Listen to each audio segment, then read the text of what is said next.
Hello everyone, welcome to Saibhavi creation.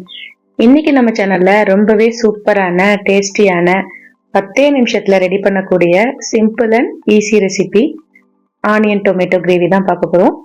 வாங்க எப்படி செய்யுதுன்னு பார்க்கலாம். ஃபர்ஸ்ட் ஒரு பேன்ல கொஞ்சமா எண்ணெய் சேர்த்துக்கோங்க. அதுல 3 பெரிய சைஸ் வெங்காயம், 2 மீடியம் சைஸ் தக்காளி பெரிய பெரிய சைஸா கட் பண்ணி உள்ள சேர்த்துக்கோங்க.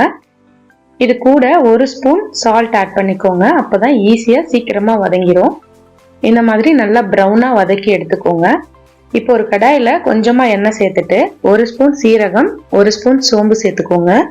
அதோட 1 ஸ்பூன் கசூரி மேத்தி சேர்த்து நல்லா பொரிஞ்சதுக்கு அப்புறம் 1 பச்சை மிளகாவை சின்ன சின்ன பீசஸா கட் பண்ணி சேர்த்துக்கோங்க. இதோட 1 ஸ்பூன் மஞ்சள் தூள், 1 ஸ்பூன் மிளகாய் தூள், 1 ஸ்பூன் தனியாத்தூள், கறி மசாலா, சீரகத்தூள் ரெண்டுமே 1 ஸ்பூன் சேர்த்துக்கோங்க. கடைசியா 1 ஸ்பூன் இஞ்சி பூண்டு பேஸ்ட் சேர்த்துக்கோங்க. இப்போ இது எல்லாமே நல்லா மிக்ஸ் பண்ணி விட்டுக்கோங்க. இந்த எண்ணெயிலேயே இந்த பச்சை வாசம் போற வரைக்கும் நல்லா வதக்கி எடுத்துக்கோங்க. இது கூட 2 பெரிய சைஸ் தக்காளியை அரைச்சி தக்காளி விழுதா எடுத்துக்கோங்க. இப்போ அதையும் இதோட சேர்த்து பச்சை வாசம் போற வரைக்கும் நல்லா வதக்கி எடுத்துக்கோங்க.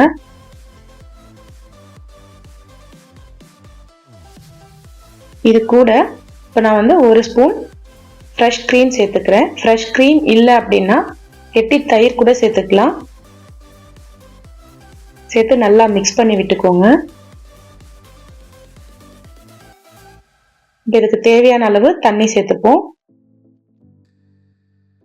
1 கப் தண்ணி சேர்த்து நல்லா கொதிக்க விட்டுருங்க. இதோட தேவையான அளவு உப்பு சேர்த்துக்கலாம். இது நல்லா கொதிச்சு வந்ததும் நம்ம வதக்கி வச்சிருக்க வெங்காயம் தக்காளி உள்ள சேர்த்துக்கோங்க. இதை நல்லா மிக்ஸ் பண்ணி விட்டுட்டு ஸ்டவ்வை ஹை ஃப்ளேம்லயே வச்சு நல்லா குக் பண்ணிக்கோங்க. ஒரு 10 நிமிஷம் தட்டு போட்டு மூடி வேக விட்டுருங்க.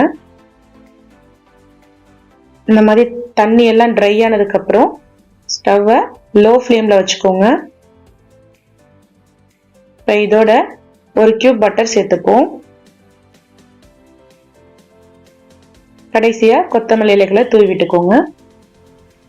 இப்ப தண்ணி எல்லாம் நல்லா ட்ரை ஆயிட்டு எண்ணெய் பிரிஞ்சு வர ஆரம்பிச்சிருச்சு. இப்போ ஸ்டவ்வை ஆஃப் பண்ணிட்டு ஒரு 10 நிமிஷம் அப்படியே ரெஸ்ட் கொடுத்துருங்க. சூப்பரான டேஸ்டியான கிரேவி ரெடி ஆயாச்சு. இது பாத்தீங்கன்னா இட்லி, தோசை, சப்பாத்தி, சூடான சாதம் எல்லாத்துக்குமே பர்ஃபெக்டான கிரேவி தான். நீங்களும் ட்ரை பண்ணி பாருங்க. டேஸ்ட் ரொம்பவே நல்லா இருக்கும். வீடியோ பிடிச்சிருந்தா லைக் பண்ணுங்க, ஷேர் பண்ணுங்க, கமெண்ட் பண்ணுங்க. மறக்காம சேனலை சப்ஸ்கிரைப் பண்ணிக்கோங்க. தேங்க்யூ ஃபார் வாட்சிங்.